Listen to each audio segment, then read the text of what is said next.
Bonjour, bienvenue chez vous dans Les Témoins d'Outre-mer, l'émission élaborée à partir de vos réactions à l'actualité. Premier titre, donc, le tourisme spatial serait-il en plein essor?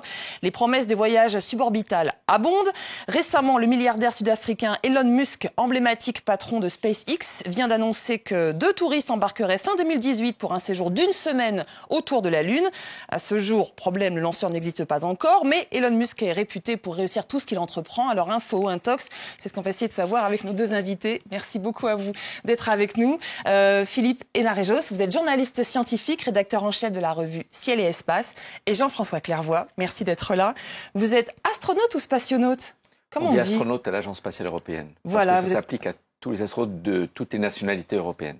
D'accord. Ah, sinon on dit taïkonaute ou selon la nationalité. Donc vous êtes astronaute à l'Agence spatiale européenne. 3 voyages dans l'espace à bord des navettes Atlantis et Discovery. Donc vous avez dormi en apesanteur. Il paraît que vous aimiez dormir au plafond. Vous êtes sorti dans l'espace dans la grosse combinaison. Ça nous fait rêver, ça, tout ça. Vous avez vu la Terre depuis l'espace. Je plaisante un peu. Vous avez vu la réaction que vous êtes arrivé. Tout le monde veut savoir. Alors, ça fait quoi d'être astronaute? Ça fait quoi d'être spationaute? Mais est-ce que vous vous sentez privilégié, plus sérieusement? Oui, nous sommes conscients d'avoir eu la chance d'être sélectionnés à la fin dans un groupe. En général, il y a quelques dizaines de candidats finalistes qui sont tous considérés bons pour le job. Mais on n'en sélectionne que 5 ou 6. Pourquoi moi et pas le voisin? Ce jour-là, j'avais un peu de la chance. Il faut le vouloir très fort. Il y a beaucoup de critères à satisfaire. Mais à la fin, il faut un peu de chance aussi. Un peu de chance aussi. Mais du coup, est-ce que vous comprenez que d'autres ont cette envie de vivre cette expérience? Oui, c'est ce qu'on appelle le tourisme spatial. C'est la nature de l'être humain d'être curieux. Et curieux aussi de sensations. Gamin, je rêvais d'aller dans l'espace, pas forcément d'en faire un métier. Plus tard, je voulais contrôler des sondes interplanétaires. C'est ce que j'ai commencé à faire dans mon premier job.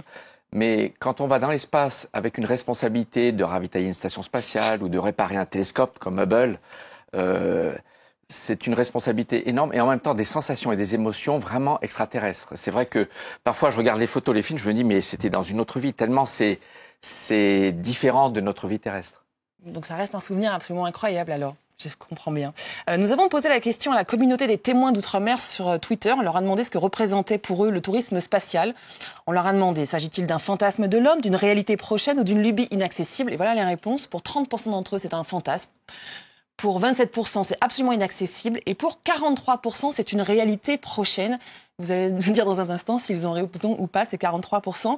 Je vous propose cette première contribution postée sur eltom.fr depuis la Guadeloupe par le directeur de l'archipel de sciences, Grégory Potiron. C'est pas la première fois qu'il y a des tourismes spatiaux. En effet, 7 touristes ont eu l'occasion de séjourner dans la Station spatiale internationale dans le cadre d'un programme russe. Là maintenant, il est question de les envoyer un peu plus loin, en orbite de la Lune. Moi, quand on me parle de tourisme spatial, la question qui me vient à l'esprit est la suivante. S'agit-il de phénomènes de mode ou sommes-nous aux prémices d'un nouveau chapitre de la conquête spatiale? J'entends par là des agences privées, donc les entreprises, qui s'en occupent. Merci Grégory. Alors on va commencer par faire le point sur l'actualité. Grégory vient de parler des 7 touristes envoyés sur l'USS dans le cadre d'un programme russe sur la Station spatiale internationale. Le premier, c'était Denis Tito. Denis Tito, c'était 2001. Un Californien en 2001 2001. D'accord, je crois que c'était 2011. 2001. Et là, il y a 2 projets. Donc, il y a le projet de SpaceX, envoyer 2 touristes, donc sans cosmonautes pour le coup. Sans astronaute professionnel à bord. Sans astronaute professionnel à bord. Donc, un voyage ils passent par l'ISS, ils font le tour de la Lune pendant 1 semaine, c'est ça? Je ne crois pas qu'ils passent par l'ISS. Non, ils passent pas par l'ISS. C'est un remake d'Apollo 8, donc une mission de contournement de la Lune et de retour. Donc ils vont revivre cette expérience extraordinaire que les premiers humains ont vécue avec Apollo 8, c'est voir la Terre se lever sur l'horizon lunaire. Parce qu'ils vont passer derrière la Lune, et puis quand ils vont réapparaître, ils vont voir la Terre. Et se lever de Terre sur l'horizon lunaire, c'est quelque chose que j'aimerais vivre aussi personnellement. Donc ça c'est le projet SpaceX. Et ces 2 touristes qui devraient partir, dit-on, fin 2018, vont donc franchir 384 402 km. La distance entre la Terre et la Lune, ça fait un beau voyage. Et l'autre projet, et après vous allez me dire si c'est vrai ou pas, enfin si c'est réaliste ou pas, l'autre projet, c'est le projet Space Adventures. En lien cette fois avec l'agence spatiale russe. 2 touristes, 150 millions de dollars chacun pour le voyage, accompagnés d'un cosmonaute professionnel là pour le coup, qui devrait, alors eux, pas aller jusque la Lune, mais aller en voyage orbital. Si j'ai bien compris, c'est ça, Philippe? Oui, alors le fait déjà qu'il y a un astronaute professionnel à bord, c'est déjà mieux que d'envoyer des touristes sans pilote, en quelque sorte. C'est quand même compliqué. Donc, oui, c'est un peu plus réaliste. Ça paraît plus réaliste. Alors, normalement, il y aurait un premier vol inhabité fin 2017, début 2018. Et puis, dans le courant de l'année 2018, ces 2 touristes seraient censés partir. Alors, c'est peut-être eux qui doivent passer par la Station spatiale internationale. Probablement. Ça doit être ça. Est-ce que c'est réaliste? Est-ce que les lanceurs existent? Est-ce qu'on peut partir comme ça, ce voyage de SpaceX, envoyer 2 touristes sur la Lune sans accompagnement? Comment c'est possible? Alors, aujourd'hui, le lanceur n'est pas encore qualifié, la capsule non plus. Mais SpaceX annonce que dans le courant de l'année 2018, avant en tout cas ce projet de vol circumlunaire, son lanceur aura déjà volé, sa capsule aura déjà volé 2 fois, dont une fois avec des astronautes professionnels vers la Station spatiale internationale. Donc le lanceur et la capsule auront normalement été qualifiés, auront volé une fois. Bon, ça, maintenant, fin 2018, c'est quand même très audacieux, mais technologiquement c'est faisable. S'il y a une entreprise privée, SpaceX, qui voit un marché et qui est prêt à investir pour le faire, c'est faisable. C'est vrai que ne pas avoir d'astronaute professionnel à bord, c'est difficile à imaginer pour une première de ce genre. Parce qu'en général, dans le vol habité, on aime compter sur la présence d'humains à bord pour augmenter les chances de succès de la mission en cas de panne. On ne peut pas tout réparer depuis le sol à distance. Parce que là, l'idée, c'est que tout serait piloté, donc depuis le lanceur serait complètement automatisé et tout serait piloté depuis le sol. Alors, ça existe déjà. Il y a des vaisseaux entièrement automatiques aujourd'hui, inhabités, qui ravitaillent la station spatiale. Donc, ils décollent, ils s'approchent, ils s'accostent en mode automatique. Mais s'il y a une panne, c'est pas grave. Par contre, s'il y a une panne avec des gens à bord, on aime pouvoir demander à ces gens à bord de contribuer à la résolution de la panne. Tant qu'à faire. Donc, vous dites c'est possible. Oui, c'est possible. Ces projets qui sont annoncés sont possibles. Peut-être pas à si courte échéance. Voilà, pas dans le délai de fin 2018, parce qu'il y aura... Mais c'est possible et ça arrivera probablement dans les années qui viennent. Avant 2020, je dirais que ce sera possible. Ah, quand même. Donc, c'est quand même vraiment... C'est pas 2010-2020, parce que c'est quand même bientôt. Ces passagers n'auront pas à s'entraîner comme astronautes professionnels à apprendre tous les systèmes et les gérer. Les seules choses auxquelles ils devront s'entraîner, parce qu'on ne peut pas le télécommander depuis le sol, c'est contrôler leur combinaison, savoir fermer la visière, se connecter, c'est se nourrir, dormir, se laver à bord, aller aux toilettes. Ça, on peut pas le faire à distance par télécommande. C'est à eux de savoir utiliser les systèmes. Et puis, les 3 cas d'urgence. Le feu à bord, la fuite d'air, il faut qu'ils puissent mettre leur masque à oxygène sur la figure. Par exemple, on peut pas faire que le masque vienne tout seul sur la figure. Donc, ils auront à s'entraîner et pour ça... Donc, les 3 cas, vous dites feu à bord, fuite d'air... Et toxicité de l'atmosphère. Ce sont les 3 cas d'urgence dans tout milieu confiné, à la fois dans une mission spatiale ou dans un sous-marin, c'est les mêmes. C'est les seuls urgences pour lesquelles on n'a pas de checklist électronique, c'est tout sur papier, parce que si vous avez une panne électrique totale, on peut pas compter sur un écran pour lire la procédure. Donc c'est assez simple, mais il faut s'entraîner pour ça et ça prend plusieurs mois. Donc comme les touristes spatiaux qui ont déjà volé en orbite depuis une quinzaine d'années, 7, qui ont payé entre 20 et 40 millions de dollars, ceux qui partiront vers la Lune devront s'entraîner aussi pendant quelques mois à ces tâches minimum qui peuvent pas être automatisées.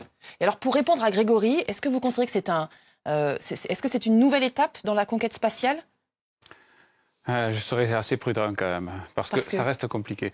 Déjà, il y a 2 choses dans cette annonce. Il y a, techniquement, on vient d'en parler, oui, sur le papier c'est faisable, même s'il faut encore qualifier le lanceur, que le vaisseau soit testé et qu'il ait un taux de fiabilité suffisant pour qu'on risque d'envoyer des gens dedans. Et puis il y a le calendrier. Donc le calendrier, clairement... Fin 2018, je pense que c'est vraiment trop optimiste. Mais est-ce que le fait avant 2020, il ne se passera rien si ce projet est en cours. Ce n'est que 2 ans plus tard. Je pense pas que ce soit une mode. Hein. Non, ce que tu en penses. C'est pas forcément une mode. Maintenant, est-ce que c'est une nouvelle ère? Est-ce que c'est une démocratisation du vol? Bon, il faut voir que ça reste quand même quelque chose d'extrêmement cher. Et parce que c'est quelque chose qui va être extrêmement rare et extrêmement compliqué quand même. Aller autour de la Lune, ça reste difficile. L'espace, c'est un milieu très hostile. Donc vous n'êtes pas sûr qu'il y a un marché, c'est ça que vous voulez me dire, qu'il y a un marché pour ça? Font que c'est risqué. Ben voilà. Et ça restera cher parce que ça met en œuvre une quantité d'énergie considérable.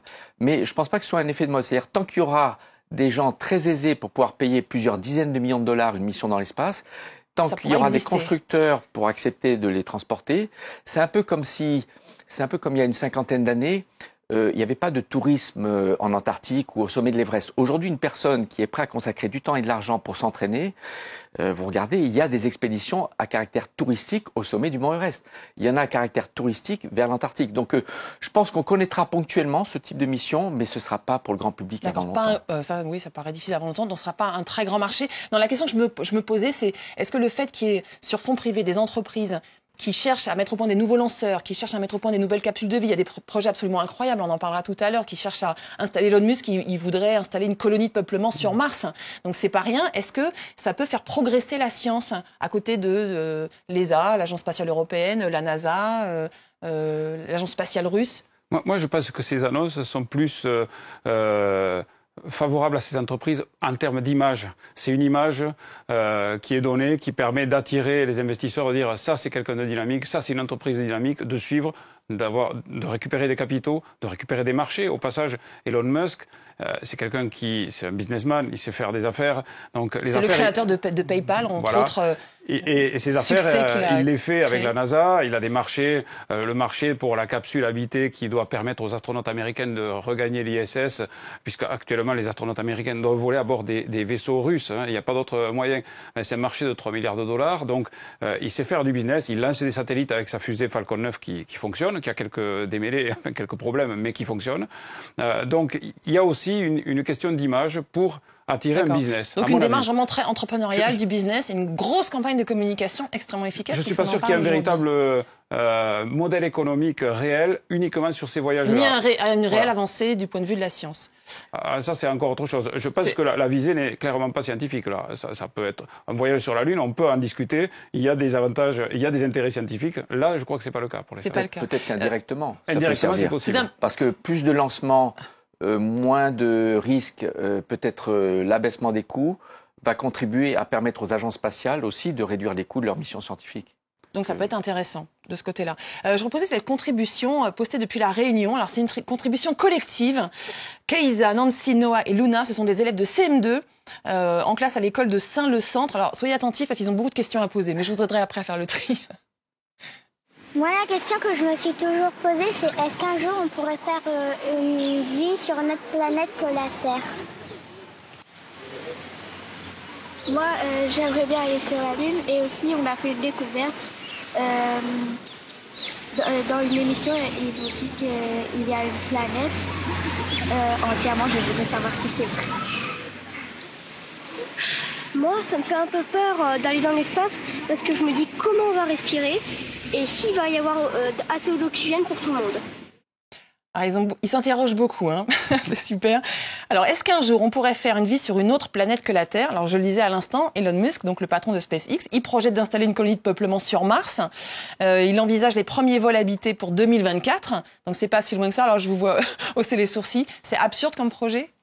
C'est pas absurde, mais c'est pas du tout dans l'échelle de temps qu'il préconise. Et puis, on sait ce qu'il faut faire pour aller vers Mars, mais on sait que ça va prendre du temps. Et ma meilleure estimation honnête, c'est que les premiers humains vers Mars qui ne se poseront pas, c'est dans les années 30. Et si tout se passe bien, peut-être dans les années 40, on posera des humains. Parce que poser un habitat sur Mars, confiné, puisque c'est pas respirable à l'extérieur, c'est très compliqué. C'est déjà c'est quasiment le vide. Mars est plus grosse que la Lune, donc il faut une rétrofusée qui compense le poids pour se poser en douceur. Mais ce qui est sûr, c'est que vivre sur une autre planète, peut-être de façon pérenne, on le fera peut-être dans un lointain futur, en tout cas que dans le système solaire, mais ce sera en atmosphère entièrement artificielle. Parce que la Lune et Mars, qui sont les deux corps célestes les plus raisonnablement envisageables, sont pas vivables telles quelles. Telles quelles. Alors, il y a une mission de la NASA qui prépare une mission habitée pour Mars. Il y a 6 volontaires qui ont passé 1 an dans un dôme à Hawaï, sur les pentes d'un volcan. Ils sont sortis en août dernier. Donc, 1 an de confinement pour voir comment est-ce qu'on vit dans un espace justement confiné, comment on vit en petite communauté. Vous avez suivi ces travaux? Alors, ils n'étaient pas totalement confinés. Ils étaient isolés, mais ils pouvaient parfois sortir. Oui, mais sortir en combinaison. Oui. Alors qu'en Europe, on a fait, avec les Russes en 2008, Mars 500, 120 jours, 6 personnes confinées, mais sans pouvoir sortir, dans un simulateur de vaisseau spatial martien. Donc, la mission Hawaï était un complément de cette première mission européano-russe. Et on apprend beaucoup sur la psychologie des êtres humains en milieu confiné qui doivent vivre en atmosphère entièrement artificielle.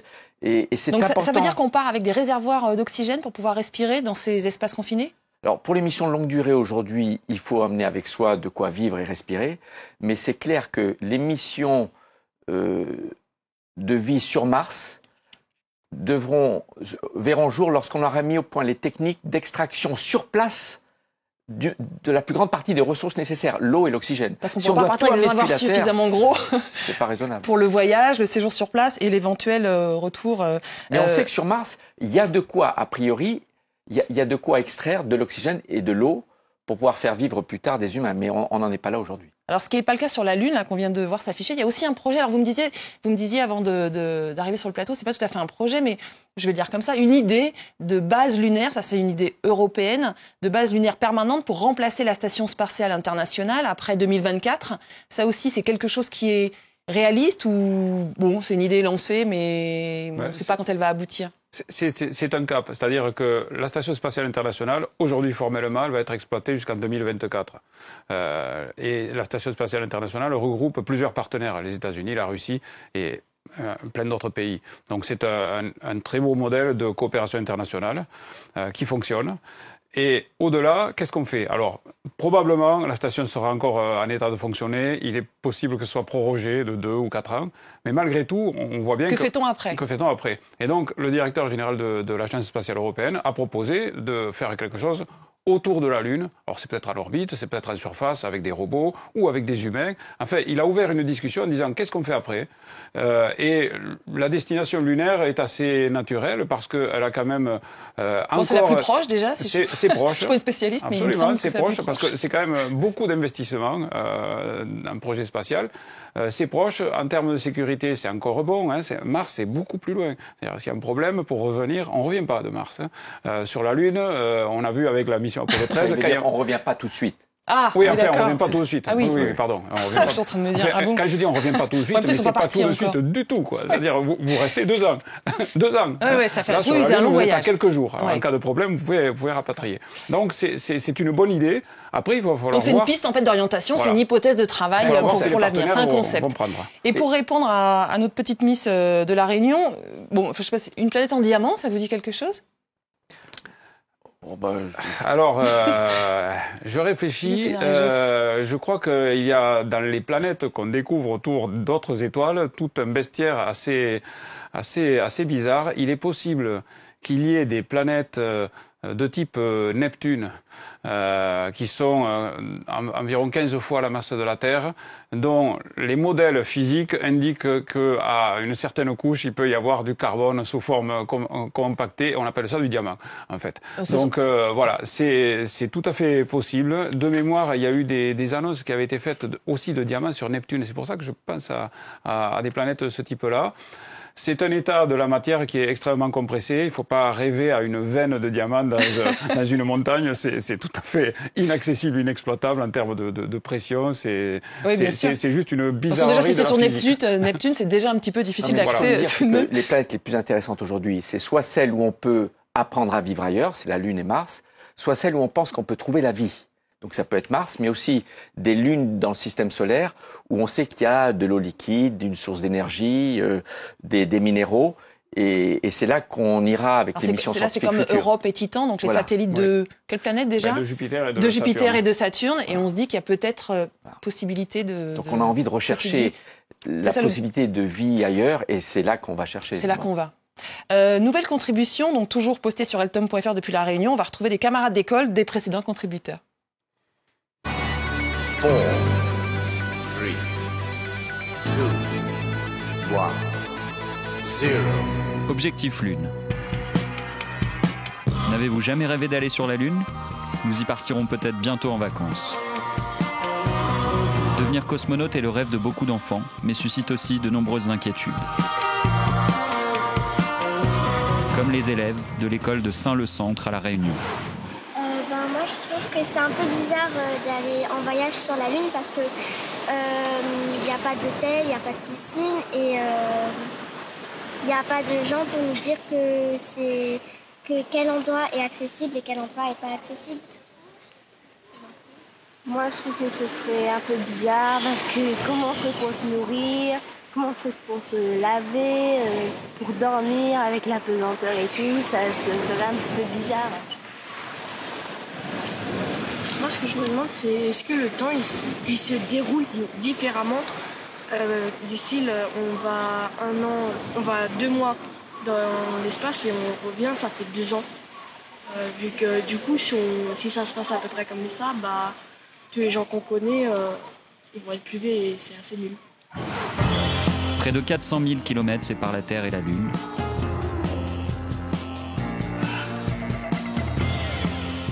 Avant de la décrocher, il va falloir encore un peu patienter.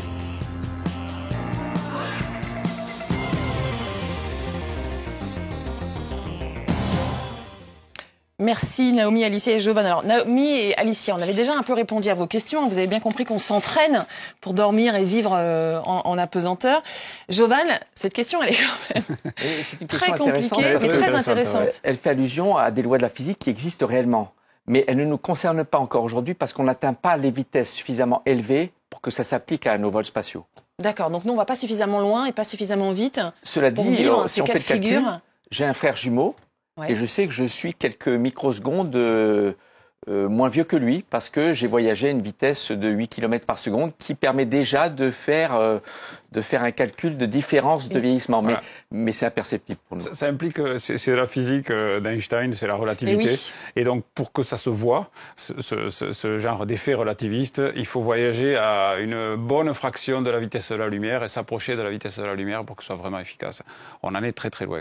Les vaisseaux qui emportent les astronautes autour de la Terre vont à peu près à 28 000 km à l'heure, alors que la vitesse de la lumière, je rappelle, c'est 300 000 km à la seconde. Donc on est dans il y a une marge énorme. Il y a un rapport de 30 000 à peu près. Ok. Voilà. Donc Jovan, t'inquiète pas, on peut aller sur la Lune et revenir.